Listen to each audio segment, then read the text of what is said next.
नमस्कार, मंडल news bulletin में आपका स्वागत है। आइए पेश करते हैं आज के कुछ प्रमुख व मुख्य समाचार। अब तक यदि आपने मंडल न्यूज के इस चैनल को लाइक व सब्सक्राइब नहीं किया है तो जल्द से जल्द इस चैनल को लाइक व सब्सक्राइब जरूर कर दें।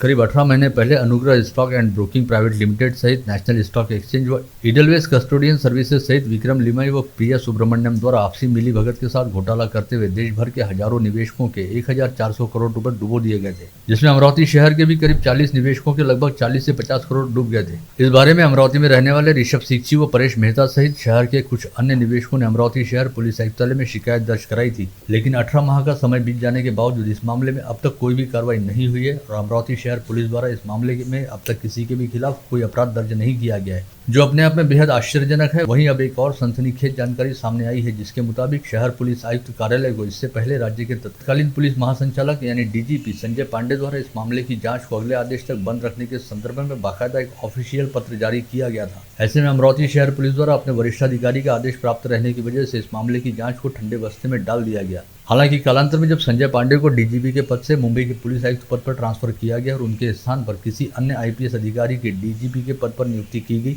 तो अमरावती शहर पुलिस ने अनुग्रह पॉन्जी घोटाले की बंद पड़ी जांच को लेकर डीजीपी कार्यालय से पत्र व्यवहार किया था, लेकिन अमरावती शहर पुलिस को नए डीजीपी की ओर से भी इस बारे में कोई दिशा निर्देश प्राप्त नहीं हुए थे। ऐसे में इस मामले की जांच अभी रुकी पड़ी है।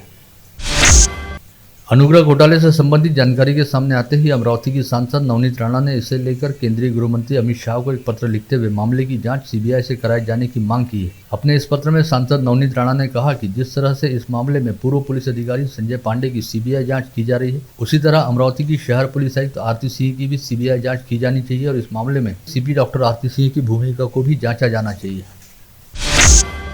विगत लंबे समय से अमरावती महानगर पालिका में बायो माइनिंग व घन कचरा व्यवस्थापन का विषय चर्चा में चल रहा है और इसे लेकर किसी समय राष्ट्रीय हरित लवाद ने अमरावती महानगर पालिका पर करोड़ों रुपए का दंड भी लगाया था, जिसके बाद महानगर पालिका के तत्कालीन सदन में इसे लेकर गतिविधियां तेज हुई थी और प्रशासन ने बायो माइनिंग ठेके की प्रक्रिया को तेज करते हुए अपनी ओर से एक प्रस्ताव स्थायी समिति के सामने मंजूरी हेतु भिजवाया गया था, जिसे स्थायी समिति में मंजूरी मिली थी। पश्चात निकॉल नामक कंपनी को 18% बिलों में बायो माइनिंग के काम का ठेका देना तय हो गया था। इसी दौरान महानगर पालिका के पदाधिकारियों और सदस्यों का कार्यकाल खत्म हो गया और महानगर पालिका में प्रशासक राज शुरू हुआ। इसी दौरान स्थायी समिति की बैठक में अनुपस्थित रहने वाले एक सदस्य द्वारा उठाए गए आक्षेप के चलते महानगर पालिका प्रशासन ने बायो माइनिंग ठेके की पूरी प्रक्रिया को ही अपने मन से खारिज कर दिया और जीईएम पोर्टल पर नई निविदा प्रक्रिया जारी करते हुए बायो माइनिंग का ठेका बड़े मनमाने ढंग से नांदेड़ स्थित सुपर गोल्ड कंपनी को दिया गया। जहां इससे पहले निकॉल कंपनी ने 18% बिलों में बायो माइनिंग के काम का ठेका लिया था, वहीं सुपर गोल्ड ने इस काम का ठेका 8% बिलों में लिया है। यानी महानगर पालिका को अब इस काम पर पहले की तुलना में ज्यादा पैसा खर्च करना होगा।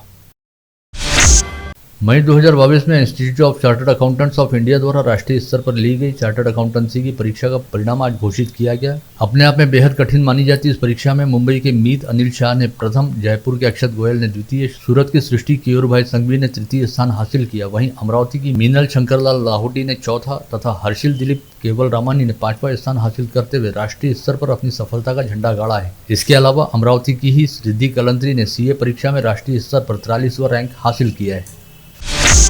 सीए परीक्षा में राष्ट्रीय स्तर पर 43वीं रैंक में परीक्षा उत्तीर्ण करने वाली रिद्धि कलंत्री का आज पूर्व राज्य मंत्री डॉक्टर सुनील देशमुख तथा पूर्व महापौर विलास इंगोले सहित शहर के कई गणमान्यों ने पुष्पगुच्छ देते हुए वो मिठाई खिलाकर अभिनंदन किया।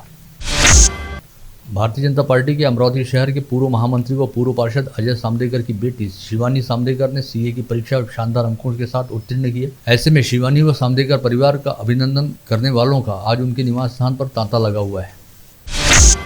अनाज व किराना जैसे खाद्यान्नों पर 5% जीएसटी लगाए जाने के फैसले का विरोध करते हुए Amravati chamber of commerce and industries द्वारा कल एक दिवसीय व्यापार बंद की घोषणा की गई है। चेंबर द्वारा आह्वानित किए गए इस बंद में सक्करसाद परिसर स्थित wholesale grain and sugar merchant association, फसल मंडी के ग्रेन मर्चेंट एसोसिएशन तथा दाल मिल एसोसिएशन द्वारा सक्रिय सहभाग लिया जाएगा। इसके साथ ही इस बंद को कंज्यूमर प्रोडक्ट डिस्ट्रीब्यूटर्स एसोसिएशन तथा अमरावती रिटेल किराना एसोसिएशन सहित फसल मंडी के अड़त एसोसिएशन द्वारा अपना समर्थन घोषित किया गया है। ऐसे में कल पूरा दिन अमरावती फसल मंडी सहित शहर के सक्करसाद व वलगांव रोड परिसर स्थित अनाज व किराना की सभी होलसेल दुकानें बंद रहेंगी और दाल मिलों में किसी भी तरह का कामकाज नहीं होगा। इसके अलावा जीएसटी के दायरे में आने वाले बड़े रिटेल किराना दुकानदारों द्वारा भी कल पूरा दिन अपनी दुकानों को बंद रखा जाएगा और शहर में उपभोक्ता उत्पादों के वितरण का काम भी बंद रहेगा।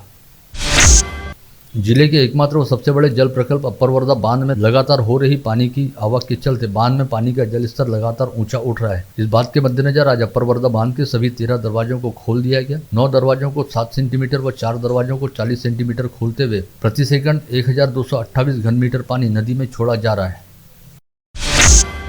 विगत एक सप्ताह से लगातार हो रही झमाझम बारिश की वजह से इस समय जिले में हर और बाढ़ एवं जल जमाव वाली स्थिति है, जिसकी वजह से जिले की 14 में से 7 तहसीलें बुरी तरह प्रभावित हुई है और इन तहसील क्षेत्रों में जनजीवन बुरी तरह से अस्त व्यस्त हो गया है। लगातार हो रही मूसलाधार बारिश की वजह से इस समय जिले के अधिकांश नदी नालों में जल स्तर बढ़ा हुआ है और लोगों के घरों व खेतों में भारी नुकसान हुआ है। ऐसे में प्रशासन द्वारा बाढ़ व बारिश की वजह से हुए नुकसान का पंचनामा करने का काम शुरू किया गया है। साथ ही नुकसान की एवज में सरकार से प्राथमिक तौर पर 1,70,00,000 रुपए की सहायता मांगी गई है।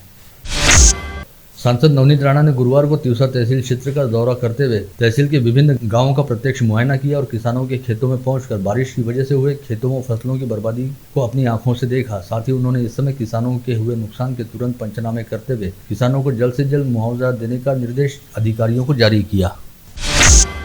कल राज्यसभा सांसद अनिल बोंडे ने महानगरपालिका के अतिक्रमण विभाग को कड़ी फटकार लगाते हुए 8 दिन के भीतर शहर के प्रमुख व्यापारिक क्षेत्रों को अतिक्रमण मुक्त करने के निर्देश दिए थे, जिसके बाद आनंद फानन में अतिक्रमण विभाग ने शहर में कार्रवाई करते हुए आज एक ही दिन के दौरान अलग अलग व्यापारिक क्षेत्रों में कार्रवाई करते हुए 67 दुकानों का अतिक्रमण हटाया।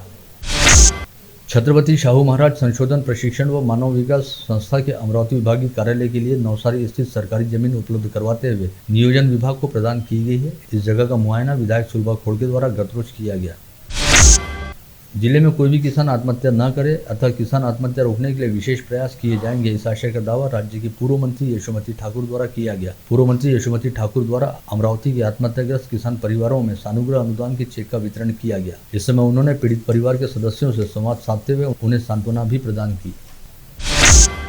इस समय जहां एक और आदिवासी बहुल मेलघाट क्षेत्र के पाटडोंगरी व कोयलारी गांव में डायरिया व कॉलरा की संक्रामक बीमारी फैली हुई है, वहीं अब धामनगांव रेलवे तहसील के सोनेगांव खरडा में ग्रामीणों को दूषित पानी की आपूर्ति होने के चलते वहां पर भी कॉलरा के मरीज पाए जा रहे हैं। पता चला है कि 7 दिनों से इस गाँव के ग्राम सेवक लापता हैं, जिसे लेकर गाँव वासियों द्वारा पंचायत समिति से शिकायत की गई है। बीते 2 दिनों के दौरान जहां पर 53 कोविड संक्रमित मरीज पाए गए थे, वहीं आज लगातार तीसरे दिन एक बार फिर संक्रमित पाए जाने वाले मरीजों की संख्या 27 रही, यानी महज 72 घंटे के भीतर 80 कोविड संक्रमित मरीज पाए जा चुके हैं, जिसे देखते हुए कहा जा सकता है कि अब एक बार फिर कोविड संक्रमित मरीजों की संख्या नई उछाल भरती नजर आ रही है। इस समय जिले में एक्टिव पॉजिटिव मरीजों की संख्या बढ़कर 125 हो गई है। कल राज्य सरकार द्वारा पेट्रोल और डीजल पर लगाए जाने वाले वैट की दरों को घटाने की घोषणा की गई, जिसके चलते पेट्रोल में 5 रुपये प्रति लीटर व डीजल में 3 रुपये प्रति लीटर की कटौती हुई। इसके साथ ही आज पेट्रोल और डीजल की दरें आधी रात से अमल में लानी शुरू कर दी गई, जिसके चलते आज से अमरावती शहर में पेट्रोल 107 रुपये प्रति लीटर तथा डीजल 95 रुपये 52 पैसे प्रति लीटर की दर पर बिकना शुरू हुआ। मोर्शी तहसील अंतर्गत श्री क्षेत्र पाला में श्री संत सच्चिदानंद बालयोगी राजेश्वर माउली ट्रस्ट द्वारा आज शुक्रवार 15 जुलाई को अनंत श्री विभूषित जगत गुरु रामानंदाचार्य श्री स्वामी श्री राम राजेश्वराचार्य माउली सरकार की प्रमुख उपस्थिति में गुरु पूर्णिमा उत्सव बड़े धूमधाम के साथ मनाया गया। इस समय अनेकों धार्मिक आयोजन हुए, जिनमें बड़ी संख्या में भाविक श्रद्धालुओं ने हिस्सा लिया। रविंद्र चौक के पास स्थित न्यू आजाद गणेशोत्सव मंडल में प्रतिवर्षानुसार इस वर्ष भी गणेशोत्सव पर्व की तैयारियां शुरू हो गई हैं। गत रोज यहां पर भव्य मंडप का भूमि पूजन विभिन्न मान्यवरों की उपस्थिति में किया गया। इस समय मंडल के सर्वेसर्वा दिनेश भूप ने कार्यक्रम की प्रस्तावना रखते हुए मंडल द्वारा अब तक किए गए कामों पर प्रकाश डाला। साथ ही इस समय शिव टेकड़ी पर सफाई कर्मचारी के रूप में काम करने वाले रविंद्र कडव व शारदा कडव दंपति के हाथों भगवान गणेश की विधिवत पूजा अर्चना की गई। 3 वर्षानंतर भव्य दिव्य गणेशोत्सव साजरा होईल, ती एक जबाबदारी 2 आधारस्तंभ नसताना पार पाडायची आहे। परिस्थिती थोडीशी नाजूक आहे। या सगळ्या परिस्थितीमध्ये आपण मागच्या 10-15 वर्षात जितकी मेहनत केली किंवा जितक्या जबाबदाऱ्या सांभाळल्या, मला दिनेश भाऊंचा 15 दिवस अगोदर फोन आला, थोडासा भावनिक होऊन ते बोलले की यंदा बाबाही नाही आहेत आणि सोमेश्वरी नाही आहे। अशा परिस्थितीमध्ये आपल्या सगळ्यांनाच हा गणेशोत्सव समोर घेऊन चालायचा आहे। मी इतकंच बोलतो, सर्वांनी आपापली जबाबदारी यंदा थोडंसं नीटनाटपणे आणि व्यवस्थितपणे सांभाळायची आहे।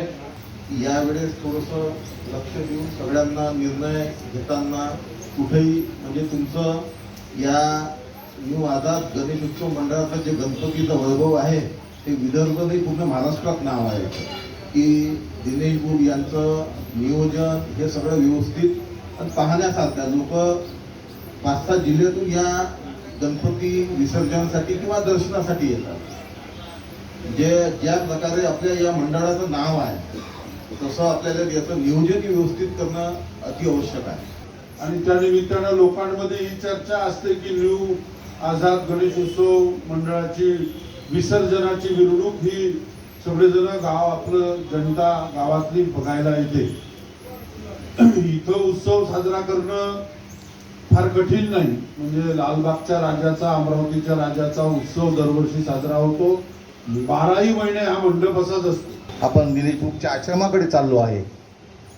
खरी गोष्ट आहे, हजारो मंडळ या महाराष्ट्रामध्ये आहेत, पण या मंडळाचं अस्तित्व कोणाचं 11 दिवस, कोणाचं 15 दिवस, कोणाचं असं 21 दिवस, पण सातत्याने 365 दिवस लोकांची आणि जनतेची सेवा करणारं एकमेव मंडळ जर महाराष्ट्रात असेल तर ते न्यू आझाद मंडळ आहे.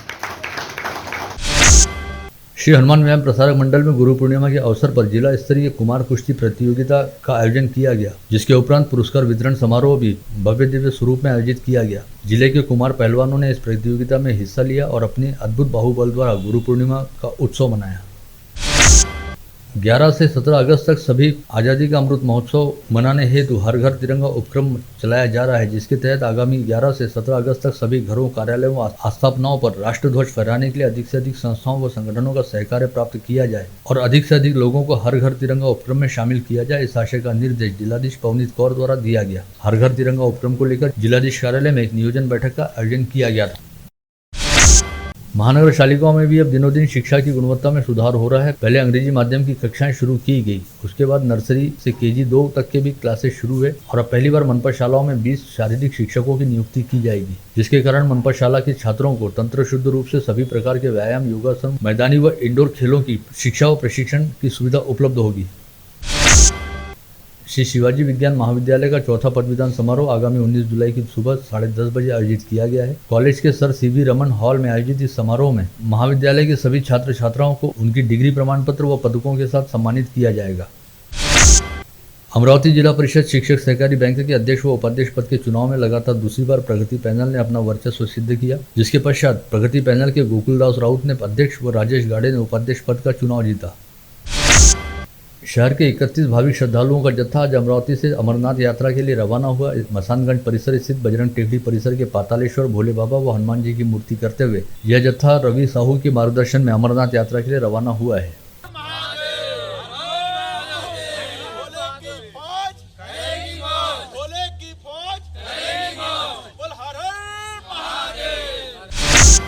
भारतीय जनता पार्टी जिलाध्यक्ष निवेदिता चौधरी द्वारा केंद्र सरकार के नाम एक पत्र जारी करते हुए कहा गया कि कांग्रेस ने अपनी सत्ता के समय देश के उपराष्ट्रपति पद पर हामिद अंसारी को निर्वाचित किया था, जिन्होंने पाकिस्तान के लिए गुप्तचरी का काम किया. ऐसा पर्दाफाश नुसरत मिर्जा नामक पत्रकार द्वारा किया गया है. ऐसे में पूरे मामले की सघन जांच की जानी चाहिए.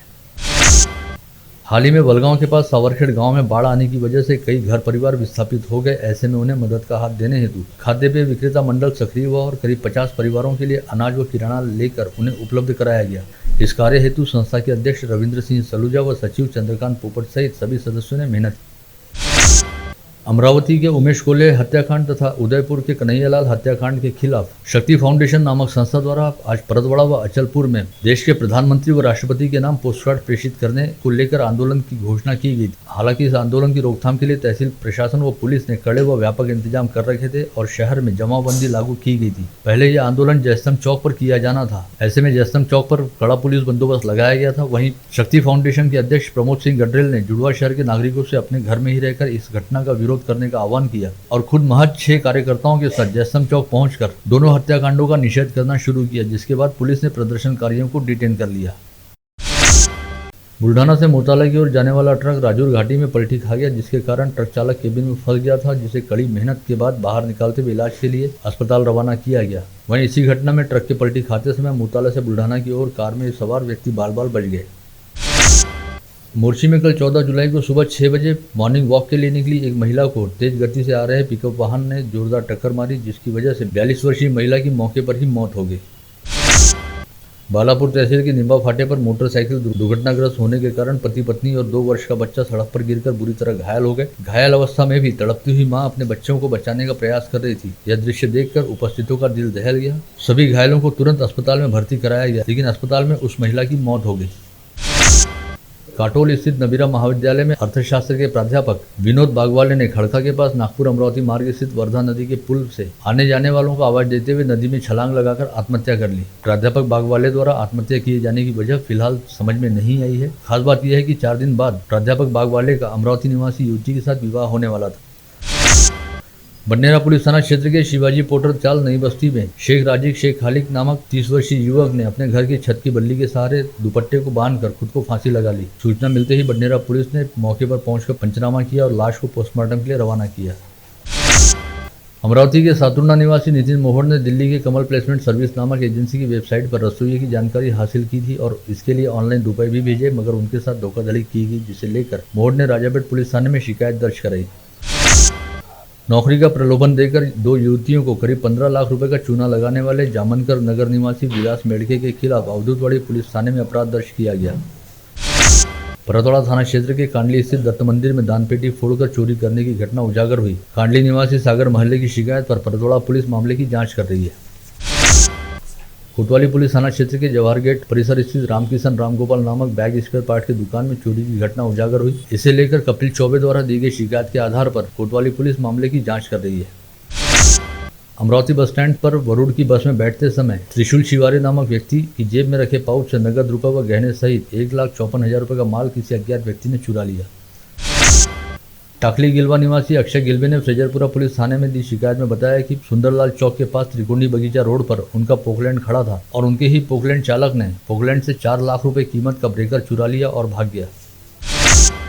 गाड़गीनगर पुलिस थाना क्षेत्र के सिंधी चौक में पानठेले के पास खड़े चेतन सूर्यवंशी नामक युवक पर चाकू से हमला करते हुए उसकी हत्या करने का प्रयास किया गया। साथ ही सैयद फरजान उर्फ छोटा रिचार्ज व शेख जुबैर ने 4,000 रुपए नगद व 3,000 रुपए कीमत का मोबाइल ऐसे 7,000 रुपए का माल भी लूट लिया।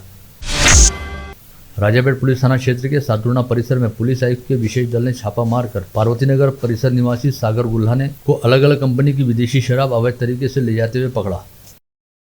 आप देख रहे थे मंडल न्यूज बुलेटिन। हमारे चैनल को लाइक करें, शेयर करें और हाँ, सब्सक्राइब करना ना भूलें। कल होगी आपसे फिर मुलाकात, तब तक के लिए धन्यवाद।